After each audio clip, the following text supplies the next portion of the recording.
October that the crowd was completely sold out, and there were hundreds outside the stadium chanting his name.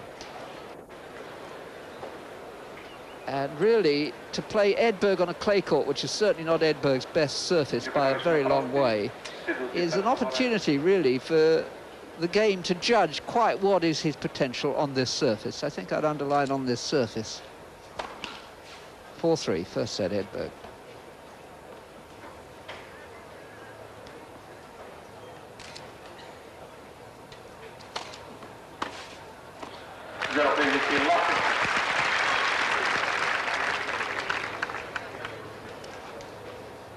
Well, Edberg's in a real stew with his serve. He's hit 9 successive faults on his first serve and was in trouble himself on his previous service game, breakpoint down.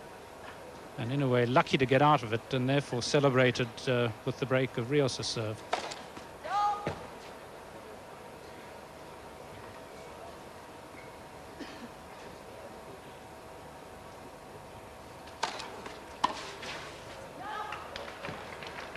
Quindi ci pare 15-all.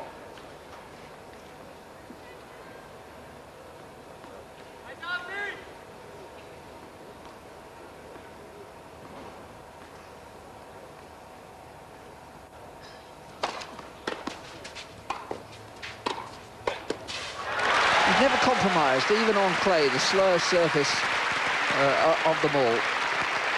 He's a serve and volleyer by instinct, and by and large, with only certain refinements, he serves and volleys whenever he can on clay.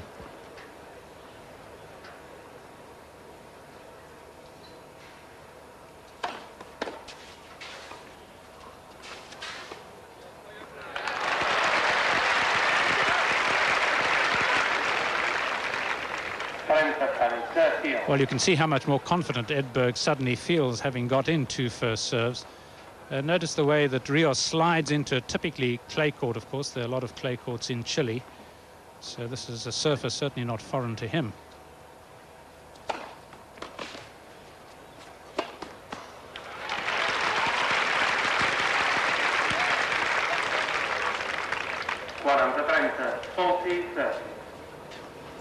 Well, these courts fairly hard. This one perhaps not as hard as the old centre court. There's a bit more sand on the surface here, which makes it a little softer, but still you can see the amount of bounce that Edberg gets in his smash indicates how hard these courts are. 5-3 Edberg, first set. I must say that at the early years I came out here, and you were playing in those days, Jaworski seemed to be playing most of the time, 4- and 5-hour matches, or Merlo or somebody like that, always from the back of the court. And people like Neil Fraser would come over and say, why do the serve and volleyers not have the courage to play their own game on clay? Because they should. What was your view on that?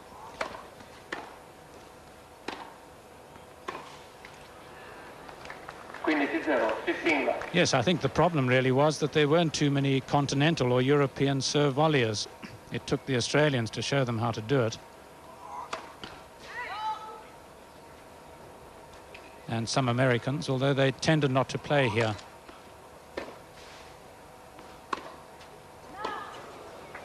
Having said that, I think it should be underlined that in the last 2 or 3 years, the Italians have tried hard to harden up these courts and quicken them up so that you get a higher bounce and the ball comes through quicker. So they're not the agonizingly slow red dust that they were by tradition.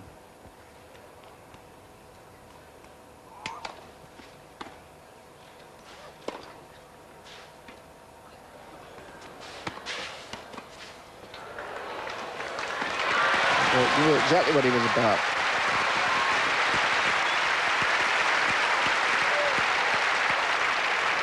Well, I'm sure you've been able to tell that there's quite a bit of showman in Rios. He's a bit of an Agassi clone, a left-handed one. And really, I think it's his showmanship that cost him the point there, because he had this shot here.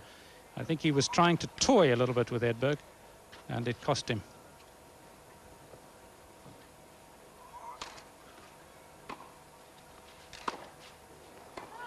Quindi 40. 15-40. 2 set points to Edberg.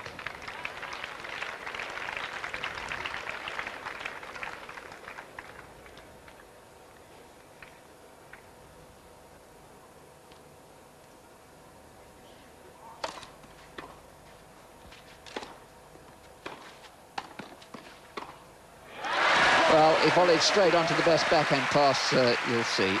And that's the first set. Edberg takes it by 6 games to 3.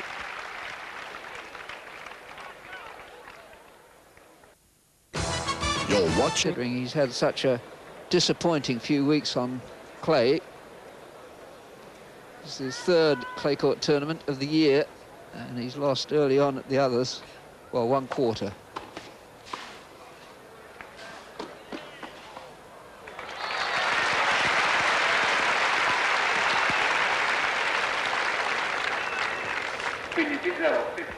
Well, there's quite a dramatic change come over this match because Rios had break point down. Edberg wasn't getting a first serve in play. Suddenly, Edberg's broken through and feeling a lot more confident.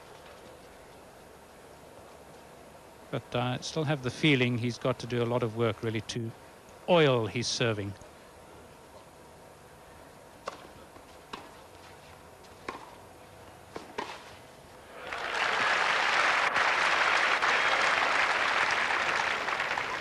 Quindi ci pare 15 all.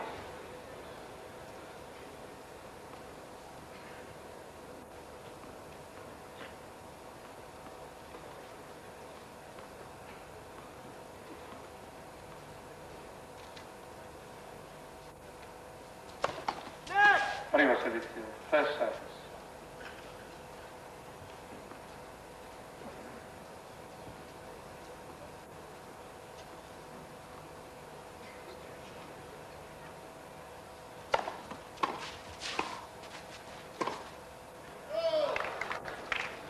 Trenta 15, 30-15.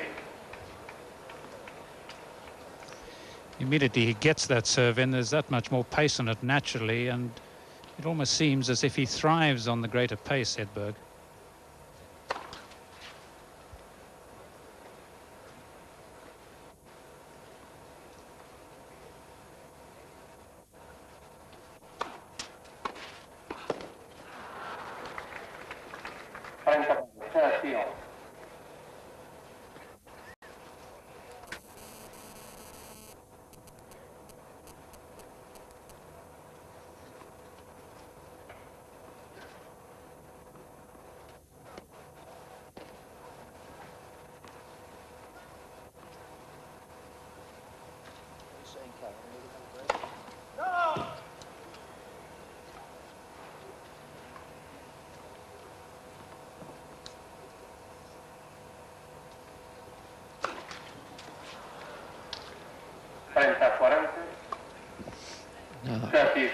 Rios needs to have an old head on young shoulders here, because this is as good a chance he'll get.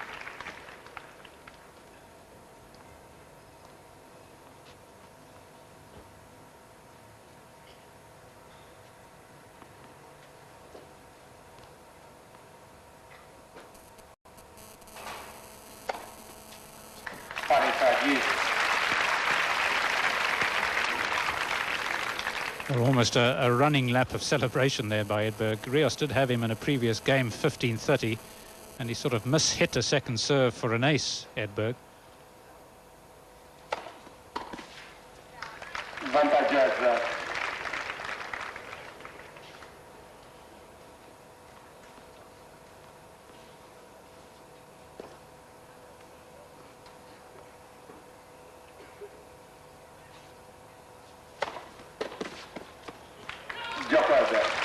Serving got him out of trouble there. And Edberg, who's already a set-up, is 1-love up in the second set. Into it these days as he used to. I think that's in his favour, and I think what one has to bear in mind here is, in looking at Rios and his ability to take advantage of the many second serves that Edberg is throwing at him, he's a very short man, Rios, 5'8". And with a double-handed shot on his backhand side, he needs to take the ball a little bit earlier than he's been doing, because standing back as he's doing, with Edberg getting the hop on it, he's having to play these second serves really far too high for his comfort.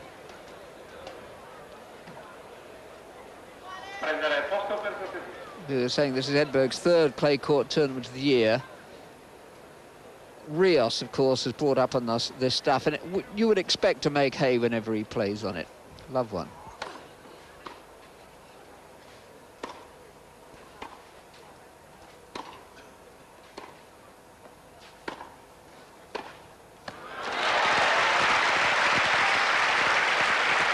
You'd have thought Rios might have known you don't go to the net on Edberg's backhand. Yes, and also hitting the ball quite as short as that to the man's strength.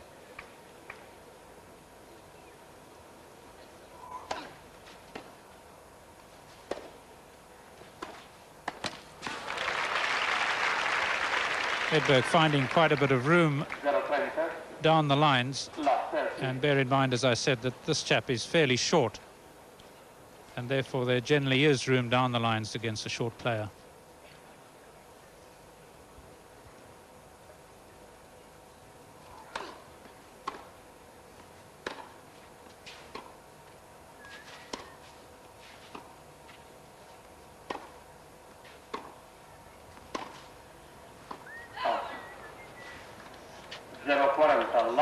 I must say, I really have been surprised by the way Rios played the first 2 points in this game, going in on both occasions. That's hardly the way a clay courter should be taking on Edberg. I thought he needs to keep him out there playing difficult shots, difficult angles from the back of the court.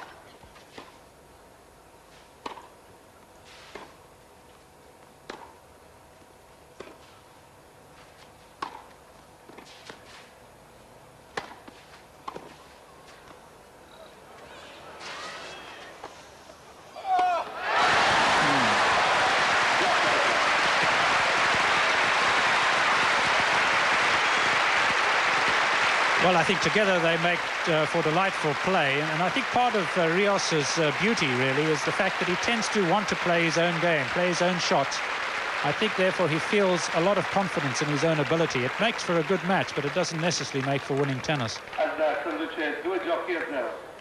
2-love Edberg, and 1 set to love.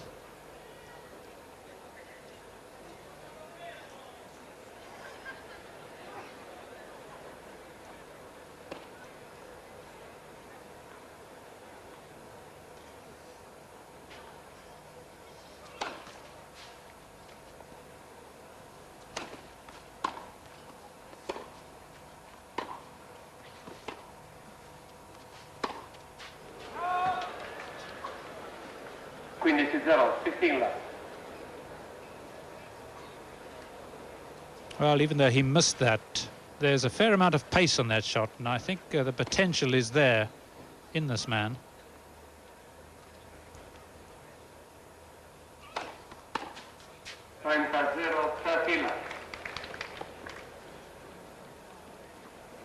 Yes, I just question whether Rios is showing much savvy at the moment by going for the lines and trying to take it on Edberg at a game that Edberg's clearly much better than him.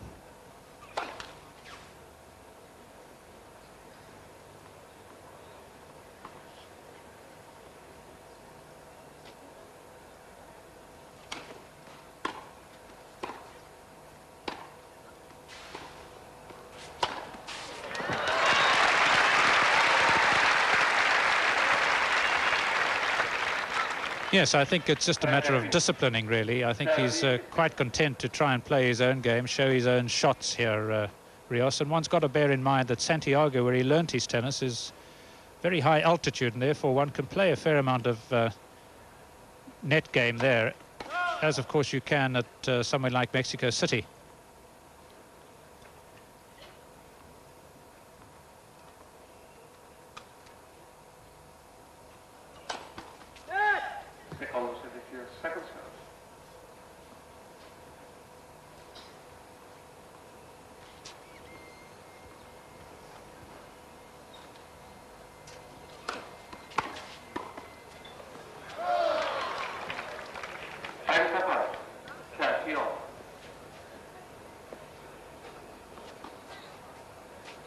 The point really is, I suppose, that if you're determined to play your own game, there must come a stage when you're so far down that you realize and tell yourself that this game is not winning, therefore perhaps change.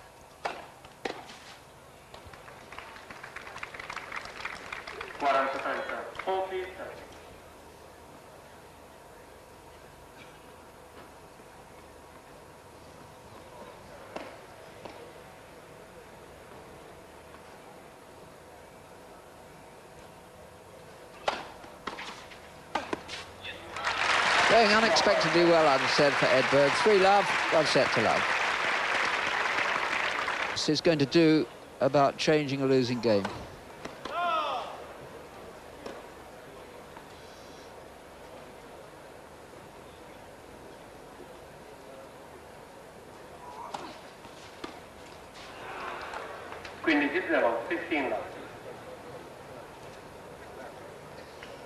Yes, it's a matter really of what he has to do with his talents, and I think one of the things he has to learn is patience.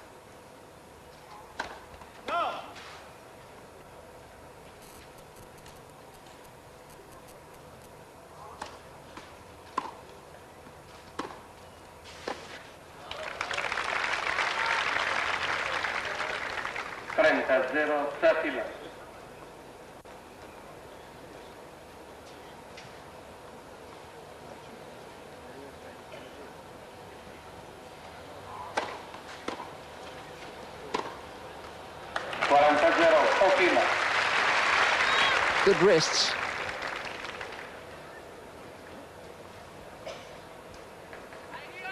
And hit it for an outright winner sometimes.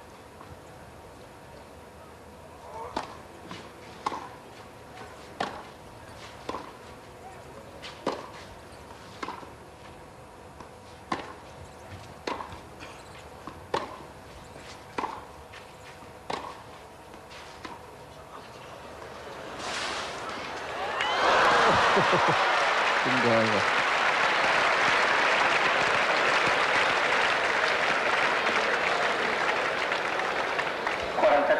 Well, you get the feeling that Edberg almost wished for his opponent that this might have gone over, because how well he played it. He was really in the most desperate of situations. Look how close to the ground it was, and yet showing wonderful hands to come as close.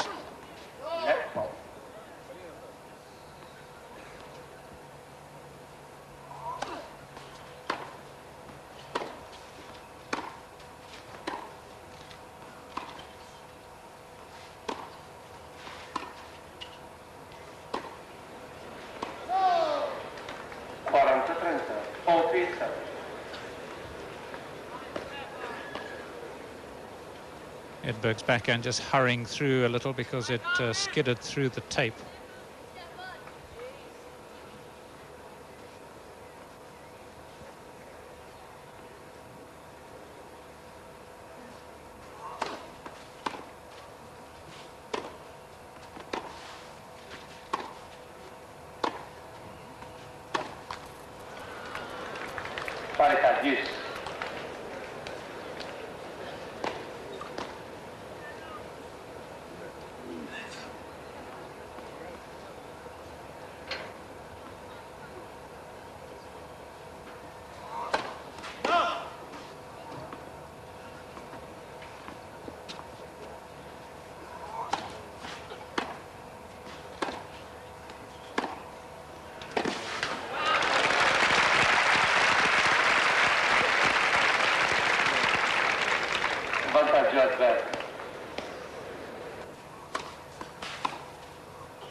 Yes, concentration just wavering, particularly at 40-15, 40-30 there, I think.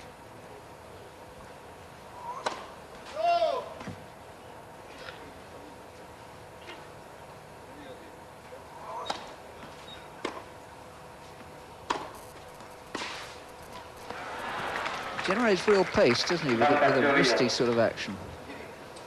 Yes, as you said, he's got snappy wrists and can really give the ball a good clout, but it's a stylish clout.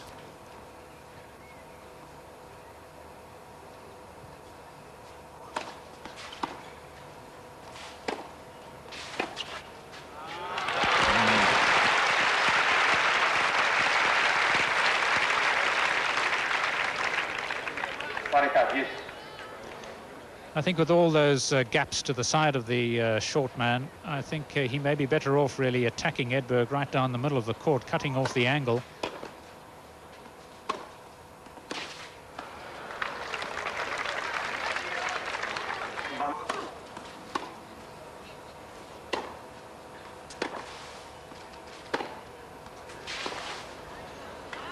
It's going to be out. Persisted well again there. and reduced the margin to 3-1 in the second set. Just while we're coming towards the heart of the European clay court season, interesting to note that at Bournemouth at the West Hants Club this week, the Rover British Clay Court Championships taking place. That's for the women, but also alongside the men's Masters satellite event. Clay courts, the LTA have had put down after years of shale. It's a trend. Not quite like this, though, although it's clay.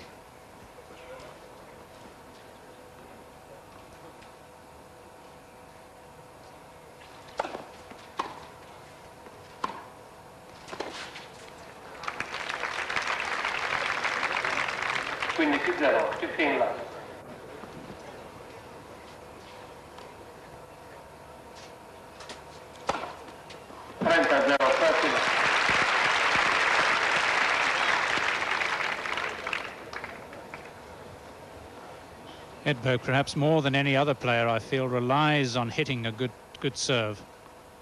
And it's been his undoing in the last 18 months or so.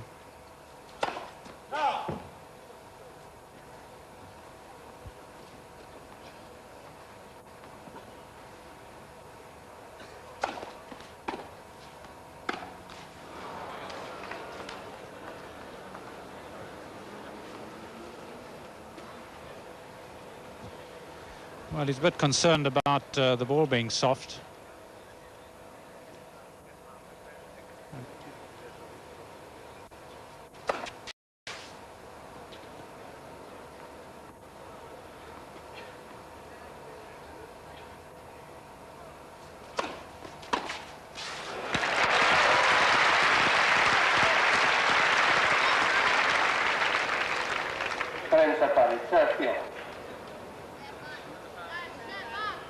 Well, with breaks in the second serve, it hardly seems that he's troubled, but we know different, and that's the way to really hammer home the advantage and the message too that you're not serving well, Edberg. 40-30.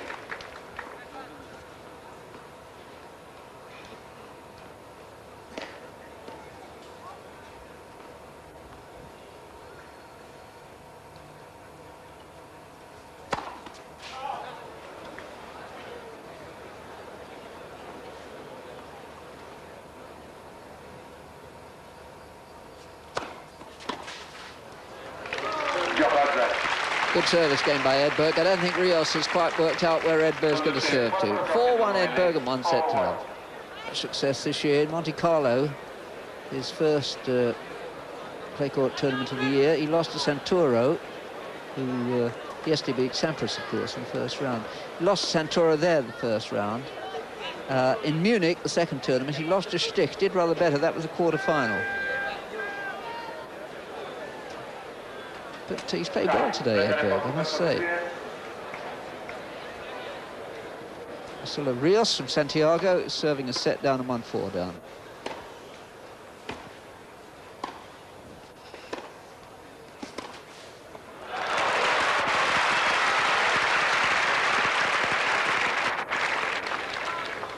Quindi 0-15 là.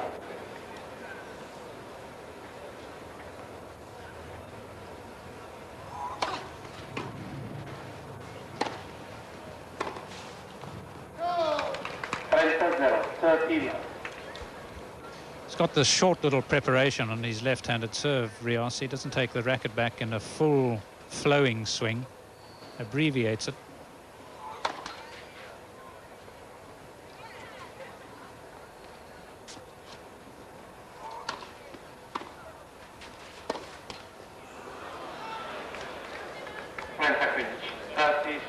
Typically, Edberg hustling him. Rios, by instinct, would rather play cagey rallies. Doesn't want to have to make quick shots, no preparation.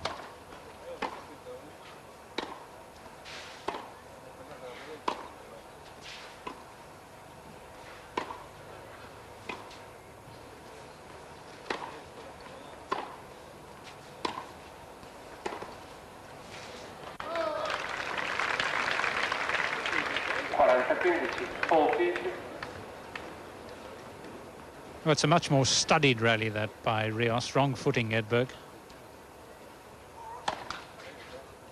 And I think he'd be better off doing a lot more of that.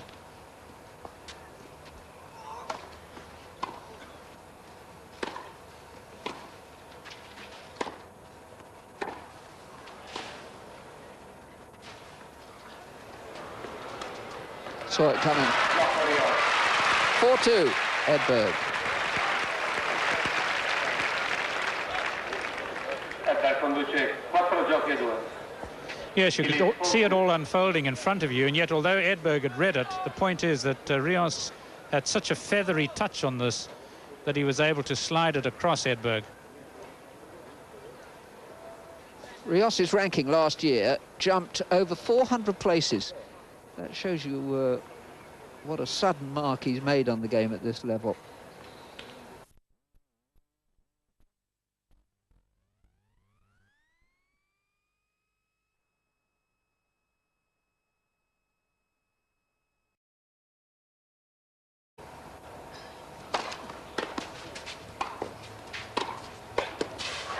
He's never compromised, even on clay, the slowest surface of them all. He's a serve and volleyer by instinct, and by and large, with only certain refinements, he serves and volleys whenever he can on clay.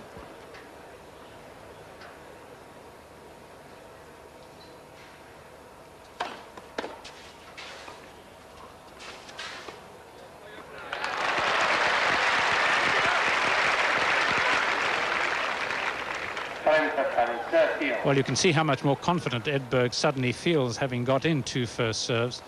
Notice the way that Rios slides. Jaworski seemed to be playing most of the time, 4 and 5 hour matches, or Merlo or somebody like that, always from the back of the court. And people like Neil Fraser would come over and say, why do the serve and volleyers not have the courage to play their own game on clay? Because they should. What was your view on that?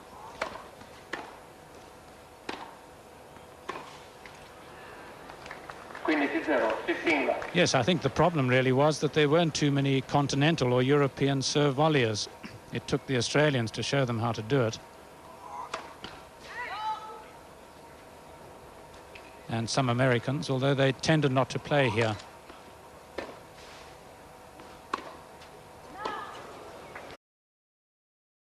October, that the crowd was completely sold out, and there were hundreds outside the stadium chanting his name. And really, to play Edberg on a clay court, which is certainly not Edberg's best surface by a very long way, is an opportunity, really, for the game to judge quite what is his potential on this surface. I think I'd underline on this surface. 4-3, first set, Edberg.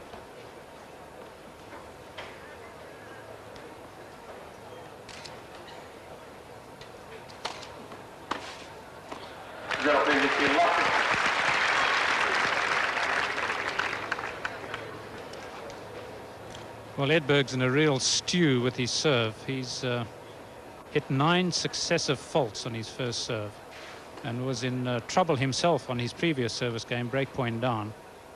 And in a way, lucky to get out of it, and therefore celebrated with the break of Rios' serve.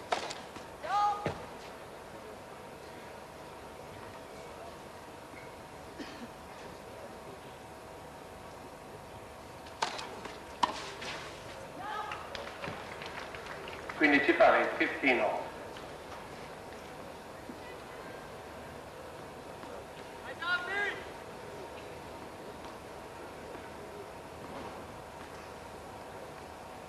Hides into a typically clay court, of course. There are a lot of clay courts in Chile, so this is a surface certainly not foreign to him.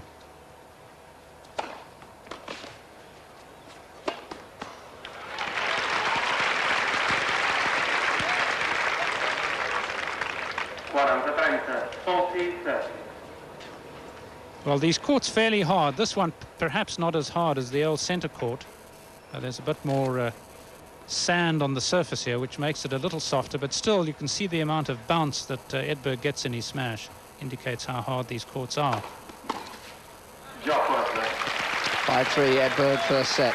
I must say that the early years I came out here, and you were playing in those days,